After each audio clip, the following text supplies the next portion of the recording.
Wake up cities, start and take control over your future. It's been days, weeks and years, it's time to make it real. Stand up with me. We have so many goals to believe in. We'll try everything to achieve it.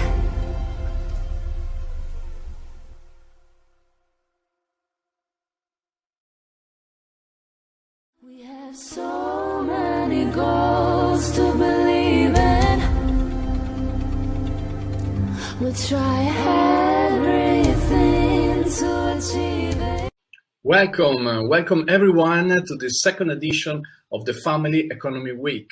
There are many news this year, and it's a real honor for me to turn the spotlight on this event.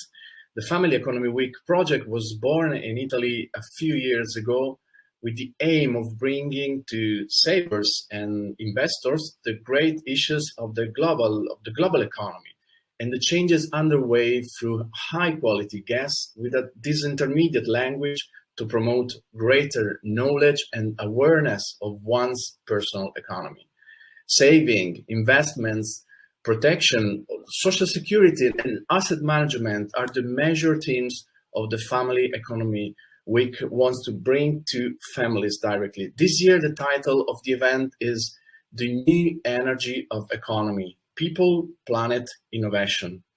Yes, because climate change, we know digital innovation and also the pandemic are taking us a new world where the energy of people and the planet is changing really, really rapidly. I would like to remind you the other keywords of the Family Economy Week, culture and contamination, because without culture, there's no future. And without contamination, there is no inclusion.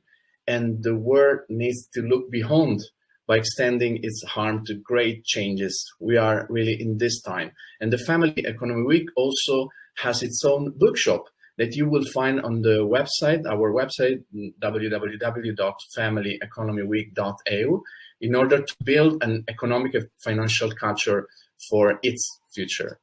And talking about the future, remember this date, please, 2099, because we talk about it later in the event with an extraordinary and intense piece of music created specifically for the event, 2099. The event officially starts right now and will go around the world over 30 events and more than 150 top-level speakers. I'm really happy for this. And I speak to you in English because we want to become more and more global while maintaining a strong local roots in the territories of the international partners who have embraced, now you will know one by one, the project, and we will contribute to spreading knowledge and awareness on the issues of economic and finance. And I'm really excited and also proud to be able to say that from this year, the fully digital Family Economy Week will also be broadcast in Australia, in Japan, in Finland, in Greece, and in Spain. There will be 5 international conferences in English, one a day from today until Friday, and the others will be in the local language. You can find all the information on the event website that I above mentioned. And now it's really time to start with the first institutional opening speech by Mario Nava, the General Director of the Structural Reform Support Department of the European Commission. And welcome to the Family Economy Week 2021. Please, you can open the link with Dr. Nava. Family Economy Week. Buongiorno a tutti, è un piacere essere qui per il secondo anno di fila alla Family Economy Week, quest'anno 2021. Last year in 2020. 2 years still don't make one tradition, but thank you for inviting me. I am very pleased to be here for the second time. The matter of financial education, according to our view, of the one of European Commission and of the DG reform are among the ones that will probably become more and more dominant in the next few years. They'll becomes more and more dominant because actually the COVID has essentially produced two supply side effects of the funds available to investment. And on demand side, regarding the side of the supply, COVID has essentially generated an accumulation of private savings due to the repression of the consumption. All of those savings, of course, now have to be invested. Also, the European reaction to COVID was masterful if we think about the times it was managed, with and the ability to raise economy. If we have a look of the first results, we see that the growth rates are very evident high. Economy has been released from previous issues. This reaction gave economy the way to focus on what really matters for the future, once again, the next generation. What really matters today is the green transition and the digital transition. Energy transition and technological innovation, the digital issues, are lato sensu issues, not just technological issues themselves, but also issues of people's ability and to adapt to them. So, on one hand savings, and on the other, clear long-term investment goals, these two, green and digital pillars. Therefore we see there is an obvious need to empower savers to invest in products that allow them to get the rewards for many years to come. And only if you think about it, these two elements together, you realize why it is only a well done and good level financial education, both personal and well widespread among all the population, allows to put the circle. We know very well that in the European directives, in particular in the Mortgage Credit Directive, we refer to financial education when taking a money loan. The important thing now is to have a financial education even the moment of investing. The new Capital Markets Union Action Plan, and that was published last year by the Commission, reaffirms that financial education has a role, has an absolutely central role, and as a reformed general director I can to say that we are working directly with many member states just to prepare with them these financial education plans. We are doing both levels, bilateral with some member states, but we also expanded the bilateral level to a multilateral level with a group of member states. All of this seems to me absolutely important because education is one of those things like health, like the environment, and like so many other things, where there is a very clear positive externality. Each one of us benefits from the fact that not only himself but the others too are educated. In this way the level of society increases and benefits and outcomes will reach everyone. So, ending my speech, I wish you a great job. I truly think you are really doing something important. It is something that is at the heart of the economic and financial development of the coming years in Europe. It's a development that after the year and a half of difficult times due to the COVID, you think clearly it will be positive, and we can see the first evidences this year. Thank you very much. Have a nice day. See you soon. Thank you, Dr. Nava, for your introducing and for your endorsement. The big issues, from one side, the accumulation of private savings, and from the other side, the Europe's ability to react to future challenges, ecological transition and digital transition. And this will be some of the main topics that we will deal with in the Family Economy Week 2021. And now it's time to welcome the partners who helped bring Family Economy Week to the world. In alphabetic order, I call here with me on our virtual stage from Spain, Javier Santa Cruz. Welcome. Well, thank you so much, Marco. It's a great pleasure to participate in this Family Economic Week. It is the first time Spain participates in the person of our organization. We are the Association of Educational and Financial Planners, and we are working specialized in taking the opportunities that the actual situation give us to increase financial education, and obviously the things that it's very necessary in the actual world in terms of family, firms, and public administrations financial management. Welcome. Javier Santa Cruz is Vice President of Asociación de Educadores y Planificadores Financieros. And from Finland, welcome to Sari Lunasmeri. Thank you. It's very nice to get to do this together and to learn from one another and to get inspired. I'm from the Finnish Foundation for Share Promotion, which means that we are working to improve the knowledge of saving and investing for private individuals. And I'm especially excited about everybody becoming a shareholder in companies, because that means that together as individuals, we can also influence what is happening in companies and what is happening in the economy. Welcome, Sari, CEO of Porcisatio. I don't know if the pronunciation is correct. Perfect. Okay, thanks. And thanks also to the third special guest, Mr. Philippas from Greek. Good morning. I'm Professor Nick Philippas, Professor of Finance, and I'm the president of an NGO named Hellenic Financial Institute. And I'm very excited to be with you. And I will be, I think that I will be very useful through our initiatives in Greece. Great. And thanks to be here with us, Mr. Philippas. And then welcome also to Raquel Grassi from Australia. Thank you, Marco, and thank you to Professor Finanza and Family Economy Week. I'm the CEO and Secretary General of the Italian Chamber of Commerce in Sydney. We are part of a network of 81 chambers in 58 countries. And what we do is promote bilateral trade and investment between Italy and the countries where we operate.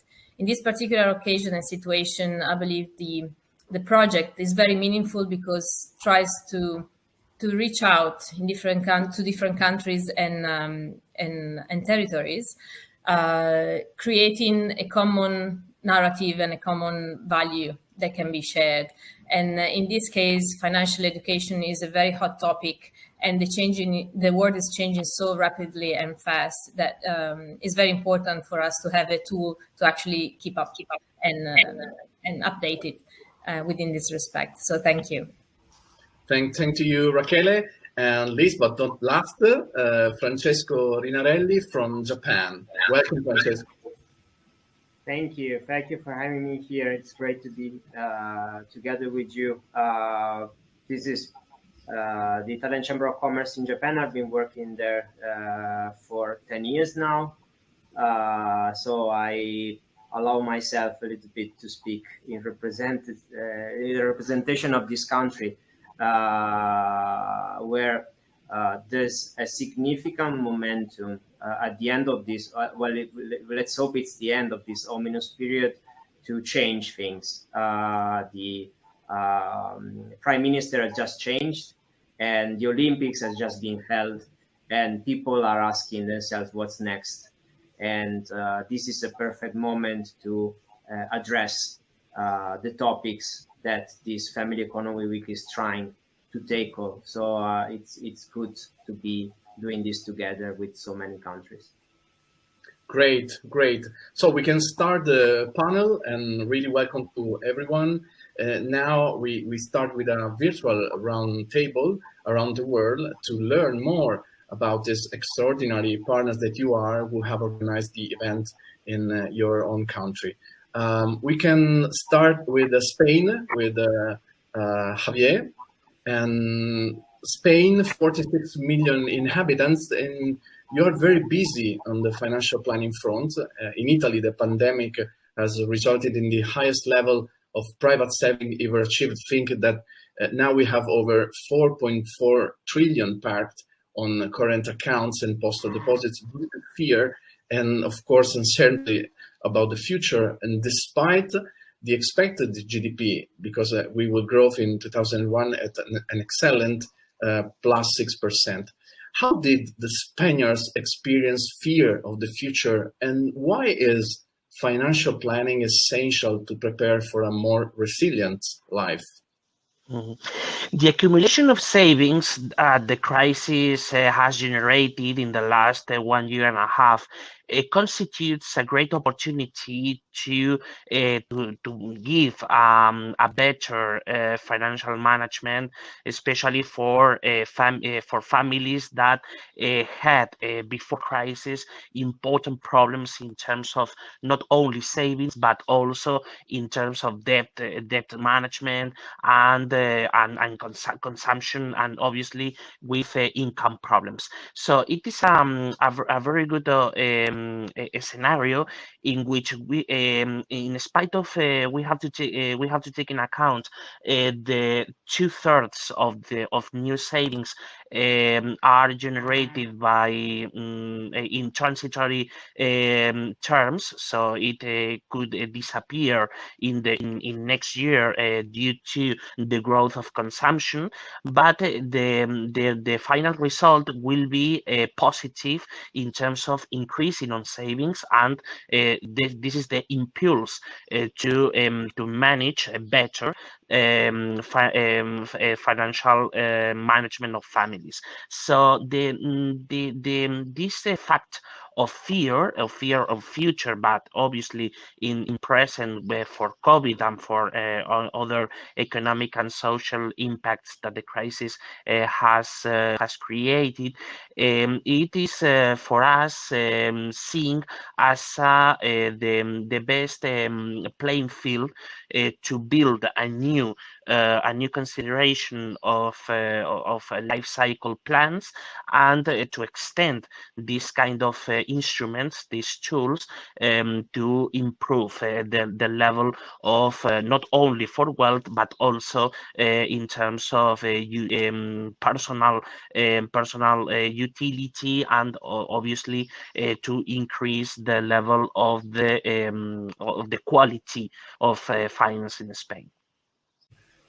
Thanks, Javier, for your answer. And now, Sari from Finland, 5.5 million inhabitants. And according to the OECD, Organization for Economic Cooperation and Development Better Life Index, 88% of adults aged 25 to 64 have completed upper secondary education in Finland, significantly higher than OECD average of 79. Is this also true for financial education?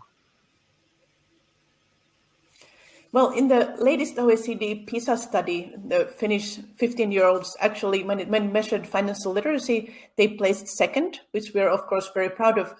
But in Finland, I think for a long time, education has been very important for us. And there is inside Finland a lot of discussion of how we maintain it at a good level and how we also improve it. And I think there's also starting to be consensus that especially financial education is more and more important. We need more information, and it's important to start it already when people are very young. So a lot of information is needed on that way as well. And if and when, especially in Finland, there's a lot of emphasis on the importance of being equal about how the wealth is accumulated. And in that way, the difference between saving and investing also makes a big difference. And there, to give people the possibility to actually start early, to have the required tools and knowledge, to know how to function as a financial individual, how to make sure that you're not overspending, how to take care of your money matters, also how to save, and then also how to invest is very important. And like we realized that that's something that should be taught to everybody through the school system, because that's where we actually are able to also reach everyone. Thanks, Sari. It's really strategic, the financial education. We are here to pass this message in a very high volume. And Professor Philippas from Greek, 10.5 million inhabitants and 6,000 between Iceland and islets. What can you tell us about the relationship between young Greeks and the awareness of personal economics and finance who teach at a prestigious Greek university? We talk about the generation of crisis. The generation Alpha, as we know, it is very impacted from the financial crisis. Then we have the debt crisis, and finally the COVID. So things are very difficult in Greece, but there is some light from some initiatives from the Ministry of Education and the Ministry of Finance. In this way, I have some good news. The Hellenic Financial Institution cooperates with Central Bank of Greece, and at the end of the year, it will be ready a financial glossary for kids. Hellenic Financial Institution is very sensitive for kids because we believe that we have to educate the kids from the elementary schools. And at the same time, so we have already a very interesting book, Financial Glossary for Kids. And at the same time, we have launched a microsite again for elementary schools. We named Axia. Axia means value in Greek. So we believe that, and we are in connection with education of the Ministry of Education to put this matter into the elementary schools. So we have difficult times, but at the same time, we make as a society a lot of progress, especially in transformation and to elementary schools. The universities, there is another good news. For the first time, I made a new mandatory lesson of the university with the title Financial Literacy.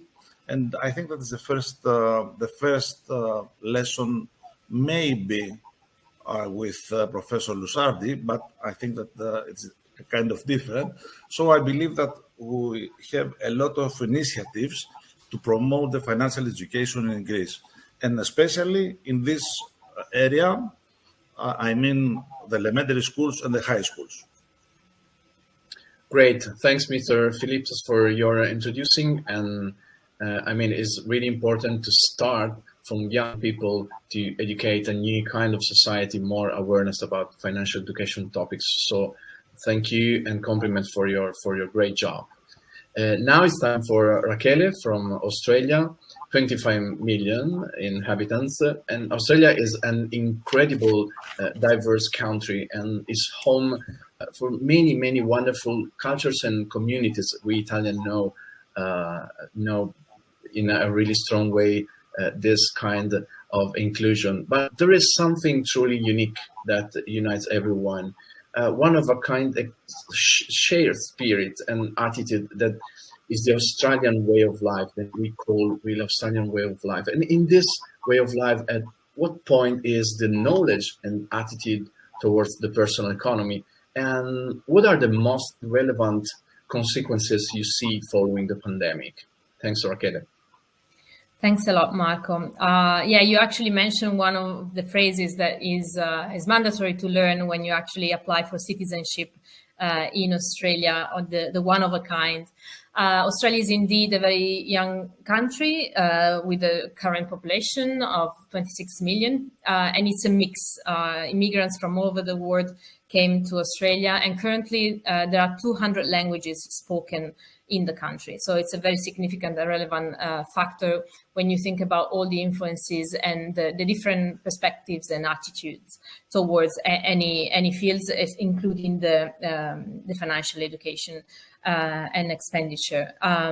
There is in Australia a very high spending capacity. There is high consumer confidence. It's a rich country overall, and this reflects in the way people borrow money and spend money. They actually are very. There is a habit in investing in a way. Even the superannuation fund. So when you actually retire from your work, you have this superannuation saving that is invested. And this is mandatory. It's 9.5% of your annual income. The overall saving peaked actually last year in June, reaching 22% because we were in lockdown and people actually couldn't leave the country nor come in. So the expenditure was shifted from savings into savings and actually local expenditure. It's very interesting how there has been a peak in home purchases because also a low cost of borrowing money. And overall, we can expect in the next few years a boom in expenditure, therefore, I think the financial education is very important. So people will understand a bit better how to manage this. Although in Australia, I would say there is a better knowledge, maybe less investment, but better knowledge of how to do it. Perfect. And Family Economy Week international version, born also to share knowledge. So this is the right place to talk about this kind of experience. And Francesco from Japan, 127 million inhabitants. You are the bigger country here with us. Italy and Japan are closer than you think because we are a population of very strong savers, getting older, and with a monster debt to GDP ratio. And in this, Japan beats us because, even before the pandemic at the end of 2018, it was 250% of GDP in Japan, in your country. A country that, however, in the last 10 years, thanks to continuous economic reforms, seems to have embarked on the path of growth, above all maturing a new awareness of the taboo of inflation, accepting it more and more than in the past. Are the Japanese, Francesco, also becoming a nation of investors as well as savers? That's a good question. I understand the image of Japanese as big savers. That was especially true in the 70s, maybe the 80s, when the bubble burst, now 30 years ago. The trend is now changing. Actually, the new generations, and this I think could be called a paradigm shift in how Japanese take on their life financially. The savings have diminished. Part of that is, of course, the very long-term financial crisis that affected Japan since the 90s.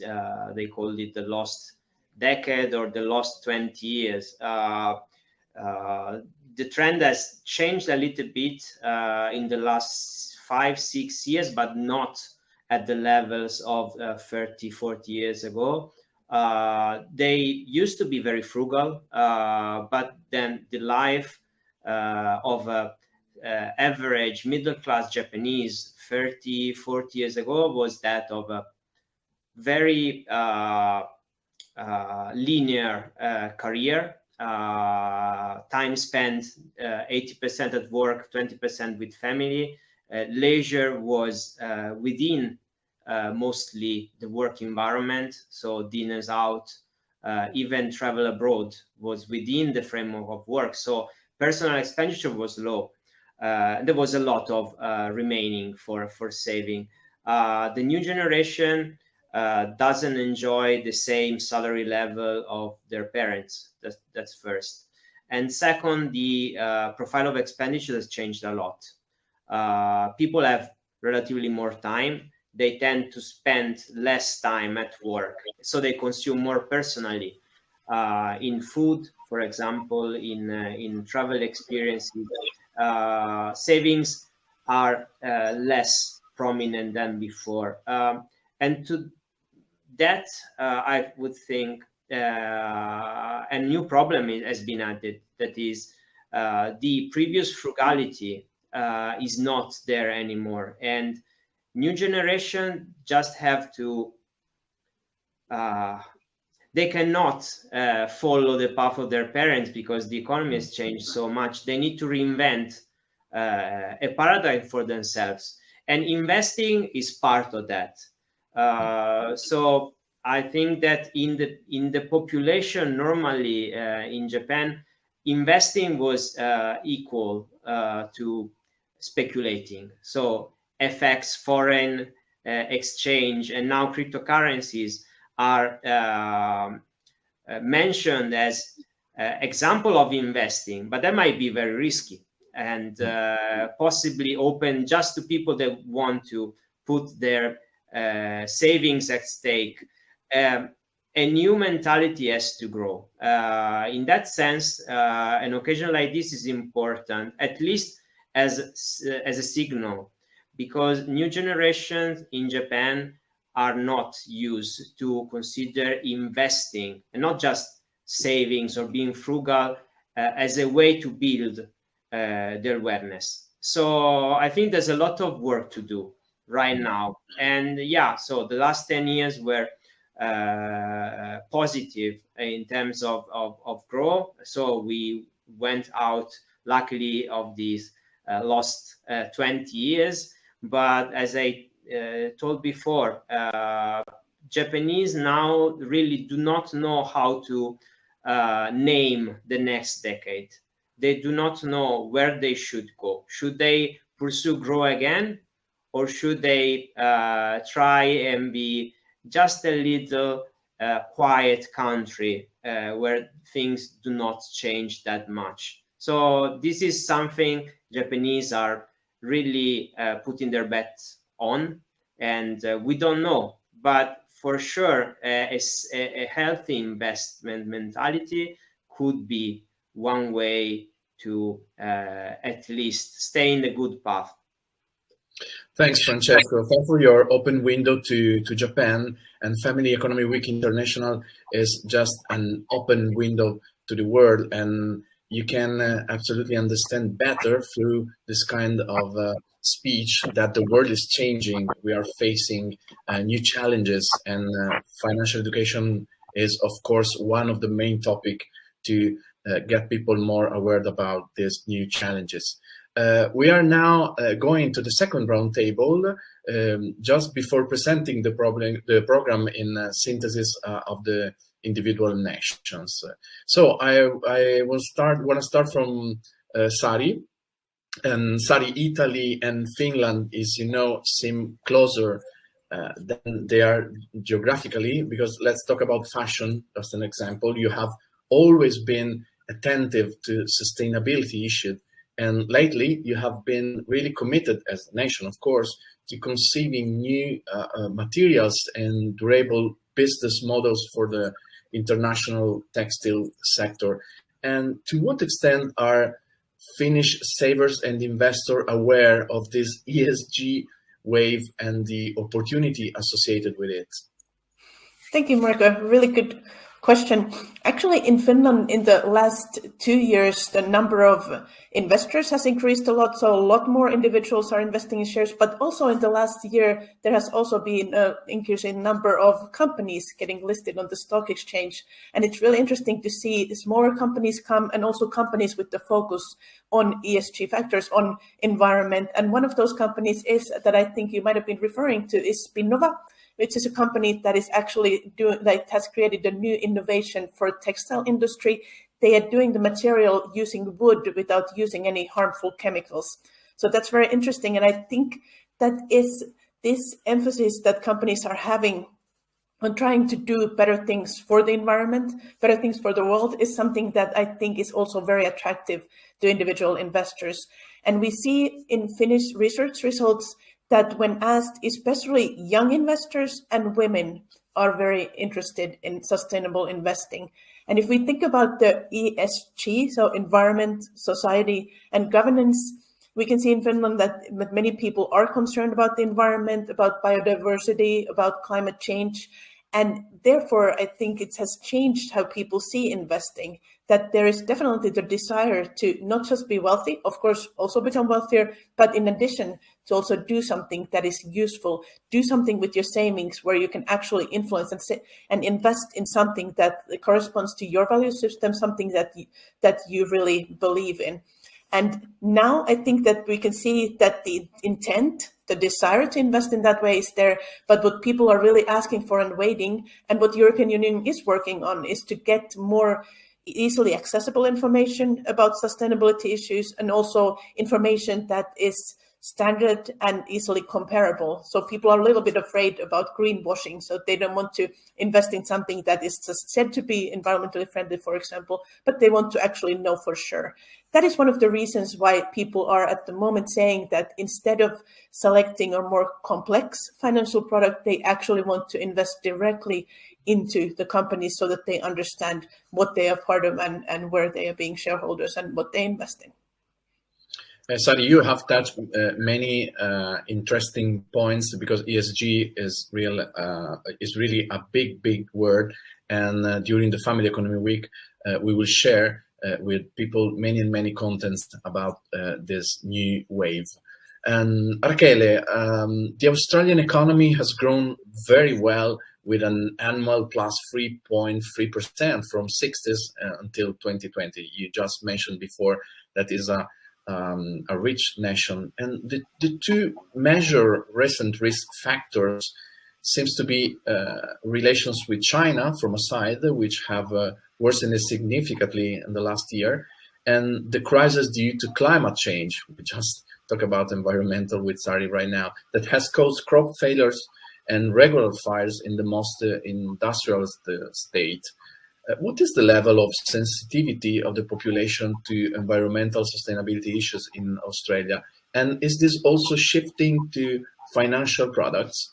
It's a very good point. Australia, as you mentioned, did grow for nearly 30 years straight, which is a first world country's record. And it's a AAA rated country. Still is. There is, regarding ESG, a very hot discussion at the moment with the Prime Minister that is invited very warmly to attend the COP26. As we know, Australia is very rich in resources, so coal, for instance, and gas and oil as well. It's one of the mining is one of the very first element for the country's GDP. The individuals have an increase in sensitivity towards the sustainability issues and the climate change. Industries, not yet. And this is a topic that has been addressed currently. And I think I strongly believe that the push needs to come from all over the world and in different directions. There are major investments for solar, for instance, or hydrogen, which is a very new technology in this sense. But in terms of financial product, they are discovering it now. This is it's a relatively new topic. So we are really facing a new world also in finance. And you can see how different countries reach our topics in different ways. So this is really interesting, and not always richest country are really aware about financial products. So this is another interesting point. And Professor Philippos, from Greece, since 2018, the great crisis that has brought so much suffering to your country seems to have been officially closed. Since then, has there been a new awareness on the issues of saving and investments, both at the public and private level? Yes, we have a rise of deposits. It is the highest level of from 10 years, the last 10 years. But actually, it is due to changing the habits of consumers, not due to financial literate. Or I believe that Greece is very fragile economy because we have over debt. The ratio of debt to GDP is over 200%. Maybe 2021 will reach 2.19%, which is the second or the third ratio in the world. Of course, we have low interest to pay, but it is a problem. I'll tell you a very interesting scientific conclusion. During the period 1980 to 2020, the GDP in Greece will rise 3.3 times. And at the same time, the public debt rise 31 times. So we have to change the real economy. And this is not an easy task, but I'm an optimist because we have great reforms these days. And I think that we've learned from this crisis. But we have to spend more and more to new generations because these generations are very fragile, especially for the COVID. So something is moving, but not as I think that is very to transform the economy. For example, we have not investments in new generation, or we are fragile for example, to consumers, the private loans are very high. So I think that Greece is very fragile country, and I think that the new shock, financial shock or a pandemic, like pandemic, will damage our economy and our society. So we have to protect the society using their money properly. The problem of overspending is crucial for the Greek society. The problem of savings is very crucial. So I think that financial education is a very interesting topic and a very pioneer topic for Greek citizens and society. And we hope, Professor Philippos, that also this Family Economy Week and also your local version in Greece could be really helpful for government and for society in general. We just start this year, but we are sure that in the next years, this movement can grow in the direction you mentioned before, to cover and to solve or to help to solve some of the tasks you just told us now. And Francesco from Japan, your last question. Let's introduce the theme of digital, even in finance. You talked about just a little bit about cryptocurrency in your answer before. What sentiment is there in the country regarding the issue of cryptocurrencies? Yeah, so you might, of course, be aware of the fact that many countries are trying to rush to control in different ways how cryptocurrencies work. I might have mentioned before that cryptocurrencies are now considered in Japan the new FX. FX used to be foreign exchange trading, was considered the archetype of investment for the sake of investment, speculation with the hope of getting rich. And to some extent, of course, you know that the founder or the inventor of Bitcoin has a fictional Japanese name. Of course, Japanese are very well aware of that, but it still is a niche and highly speculative investment to many.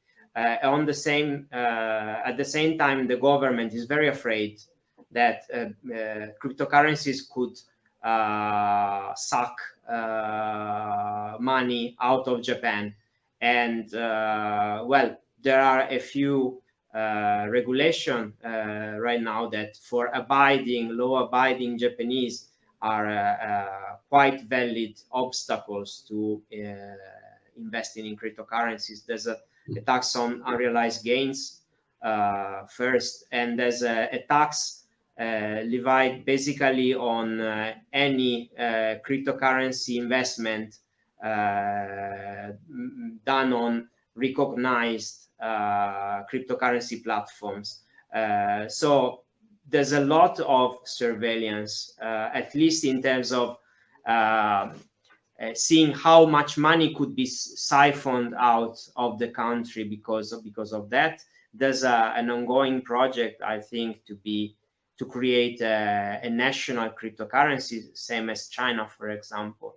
But the idea is, at the moment, there's a lot of fear at the governmental level, and a lot of speculation and misinformation at the population level. And that's also why one of the webinars that we organized together with Family Economy was about that, because there's a risk probably everywhere, but especially in Japan, that cryptocurrencies are seen less as a new tool for decentralized finance to revolutionize the way that payments, savings are made, and more of a shallow speculation tool that might be doing more damage than solves problem. So I think there's still a lot to do in terms of educating, informing, and but yeah, so this is a novel instrument anyway. So the world has still to see in the next years how this will evolve.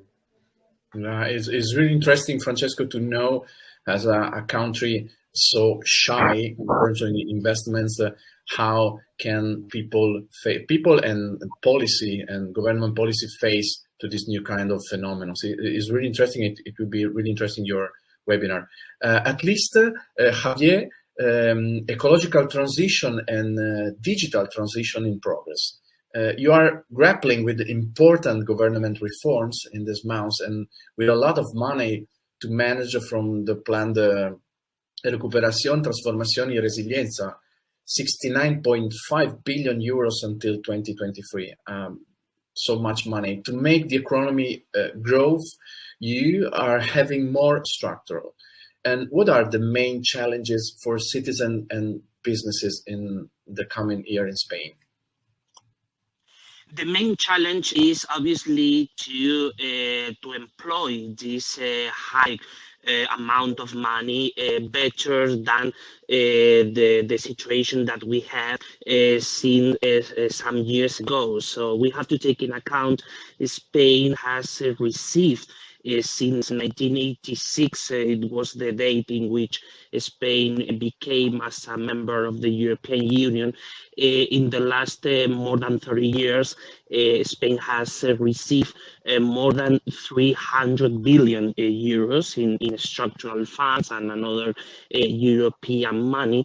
And the rate of executing these investments is below 50%. So the main challenge is how we will invest in a right way this quantity of money, and it requires a better preparation, not only in public administrations, but also in families and firms, especially large and medium firms, that they have to articulate investment plans in a sustainable way. So the challenge of energy transition and ecological transition, and obviously digitalization, give us the opportunity to employ in a more correct way this amount of money, but there is always the risk of employing back this amount of money. We have to take into account the territorial division in Spain, that it contributes not precisely good to employ correctly this amount of funds, and the role specifically of financial institutions, obviously banks, but also another financial institutions, it requires a better use of these investments, and also we have to improve the administrative and administration, the administrative structure, in order to take the objectives to obtain real and better results. And the key for doing it is a better preparation of society to not only to find good investments in the double transition, ecological and digital, but also in other things that are very important for us. Yeah, and your topics are really similar to Italy. We are facing also this kind of problem to have a more efficient administration department to manage all this money that we are receiving from Europe. So, well, we are almost at the end of our session. Remember 2099, we are almost there. Now, really a quick presentation of the progress of the individual nations, but by you. And I want to start with Sari for your quick presentation of the Finnish Family Economy Week program. Thank you, Marco. So we have every day, Monday through Friday, in the afternoons, local program in Finnish, and in local time, it's 15:30 that we start. On Monday, we focus on planet and sustainability, talking about if you can save the world by investing sustainably. Tuesday, we talk about ownership. We also have a panel discussion of leading politicians talking about promoting ownership, so private individuals as owners of companies. Wednesday, we talk about financial literacy. Thursday, we look a little bit into future and innovations, talk about future megatrends and their influence on us as savers and investors. And Friday, we hear about investment stories, so we go from saver to investor, how to start. Great programs, Sari, and thanks for your contribution. Now, Francesco, for a presentation of the Japanese Family Economy Week program. Yeah, so we are having two webinars.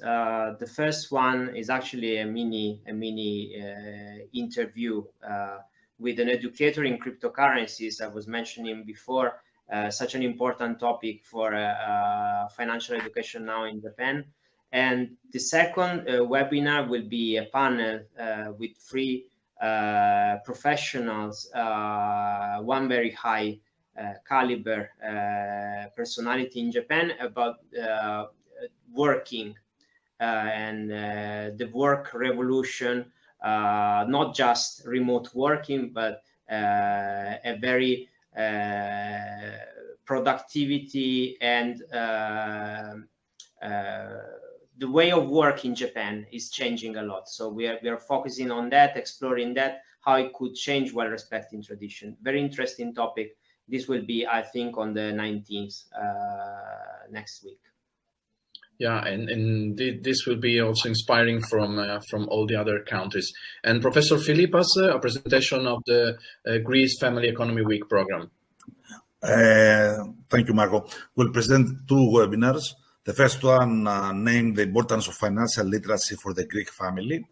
And the participants will be me, Professor George Panos, Professor of Finance at the Glasgow University.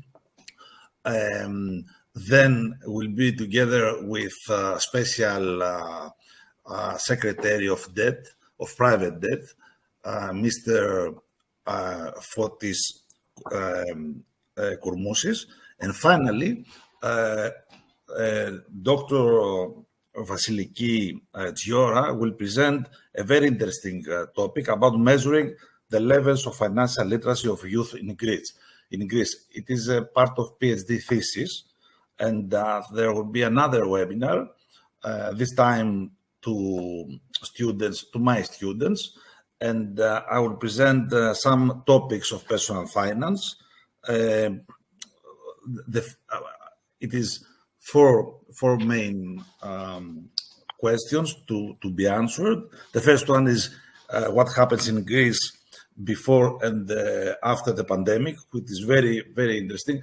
In this year, we'll present a grow at 7.1% in the GDP. So we're waiting for better days.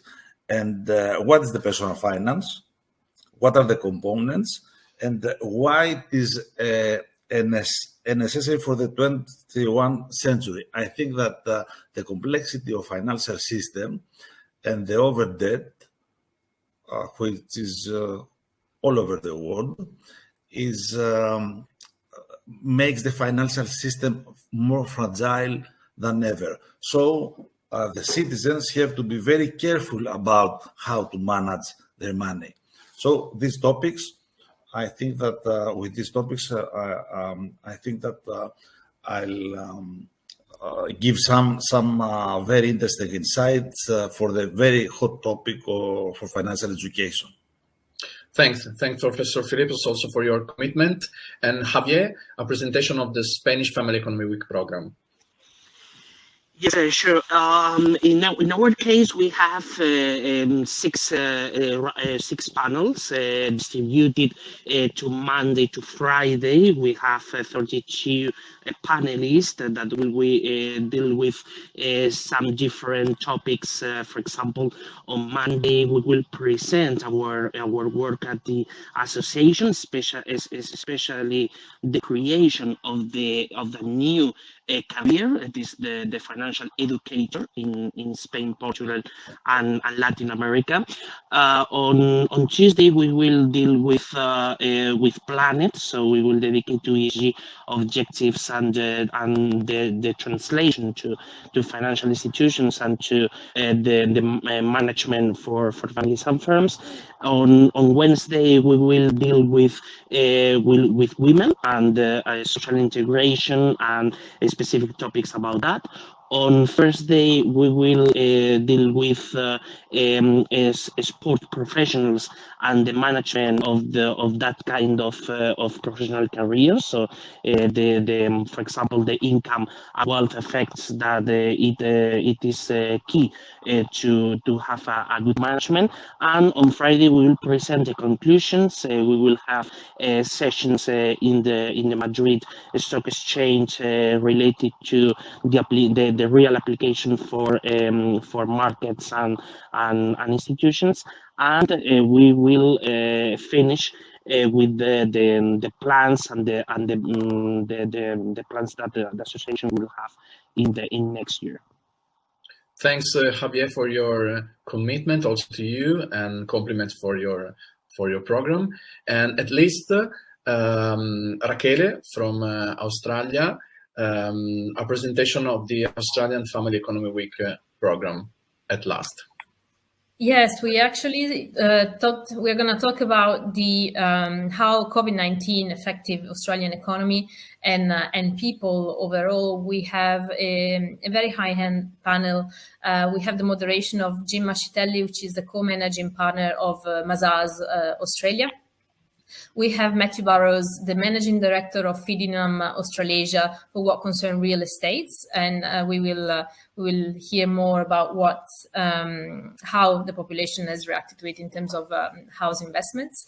Massimiliano Tani, professor of finance of University of New South Wales Business School, based in Canberra, that had conducted several studies about how populations and families actually within their own dynamics reacted to that. And a special guest is Minister Victor Dominello, which is the Minister for Digital and Minister for Customer Service of New South Wales state in Australia. We're very excited about his work because we spoke with Japan about digital and especially the state of New South Wales in Australia is pushing hard and driving hard the digital change of the whole overall country. We've seen interaction of the government within the population and the building of a level of trust that in other countries is not really possible. Australia, in a way, is probably easier because of a lesser population, but the things Sydney and New South Wales are doing within the digital space are amazing. So we thought it was actually worthwhile to spread the news and information about it. And compliments also to you, Raquel, for your commitment and for your guests. And finally, the Italian program. We have organized the webinar in 3 sessions, of course: people, planet, innovation. And tomorrow, from innovation top trends that changing our lives. From people, financial literacy and awareness, bounded rationality, how to write our future. On Wednesday, about innovation, a kind of users manuals on new challenges for the next generation, and about planet, the new length of the planet, the intergenerational pact designed the future. And for Thursday, planet, impact zero planet, circular economy, evolution, and good practices supporting the new world. And about innovation, fintech and insurtech, what's the future for savings and personal or company insurance protection. And at least on Friday, for planet future, from new smart cities to local economy, how does the ecosystem change? And from people, post-pandemic welfare, all the topics of social security and trends for a new pact between generations, current situation perspective, and COVID consequences. You can follow for free, of course, all the conferences, international and of every single country in regional languages, connecting you to the above mentioned website, but I repeat it, is www.familyeconomyweek.eu. And now 2099. The idea was born to sensitize as many people as possible to the responsibility of our actions in taking care of ourselves and the planet, of course, through the language that unites us all. Music is music. And we did it with the youngest Italian music talent. It's called Virginia De Lutti, an extraordinary author, composer, and singer, and this is really rare. 2099 is a generational embrace and a profound message for all of us, a kind of hymn to reflection, to responsibility also, and what we must do today, and without if and buts, but we have to do today for a more equitable, sustainable, and inclusive world. Spread your arms now and turn up the volume, and we are in 2099, and welcome to Virginia. Another day in 2099. Frenetic rhythms, ordinary lives. We have forgotten why we leave. What if mankind got it all wrong? Fairy tales speak of peace and sunlight, atmospheres color gold. Free love, was it found, was it treasured? Did they fight for what's gone? Did they fight to save life and mine?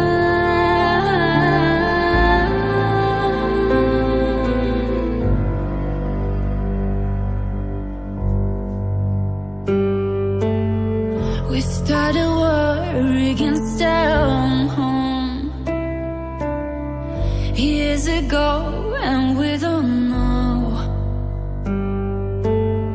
Alone myself with love and give no forms to what we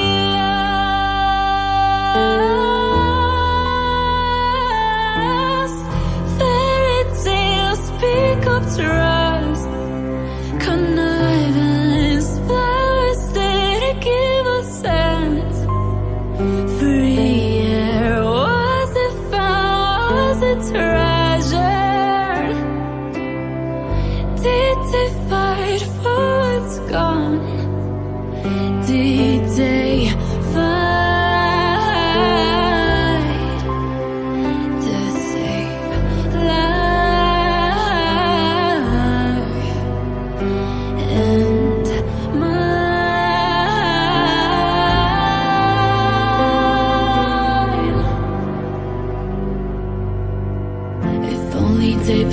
the words we're leaving, but hesitance away, and pride will stand up to keep reading.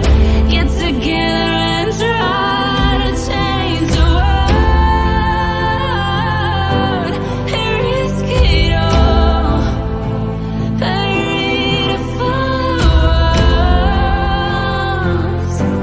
Forget all late and try to let it go.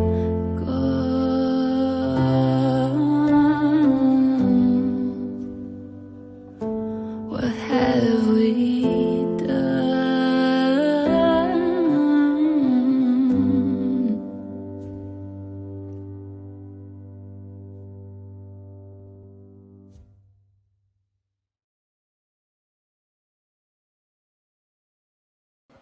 Hi, I'm Virginia. I'm 19 and I'm here today because I was given the precious opportunity to work with Family Economy Week event, which deals with very important common themes that are really close to my heart.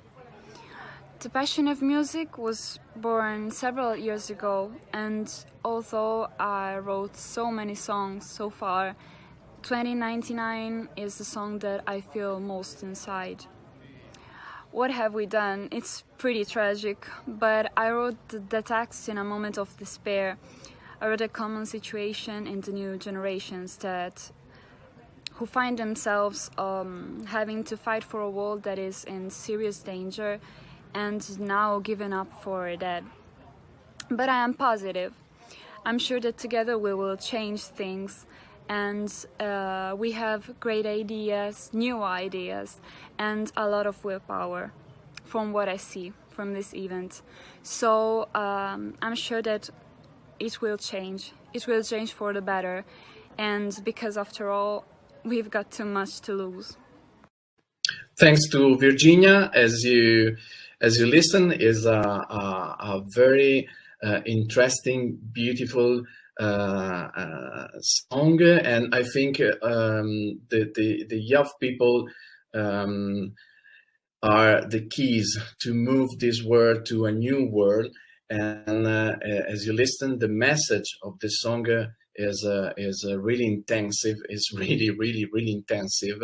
And now we have the big opportunity to build a positive world for the future, all together, not just our generation, but listening, especially the young generation. And now let's kick off the event. Really thanks to the international partners present today at this inaugural session. Thank you who followed us, and good Family Economy Week to everyone. You can follow us through our website that I repeat is www.familyeconomyweek.eu, and a great pleasure to have you here, all our international partners, and thank for your commitment. Really thank for your commitment. Hello. So have a great day, and see you in your different panel. Have a great work, and have a nice Family Economy Week to everybody. Bye. Thank you. Bye. Thank you. Thank you. Bye-bye. Wake up, cities, start and take control over your future. It's been days, weeks, and years. It's time to make it real. Stand up with me. We have so many goals to believe in. We'll try everything to achieve it.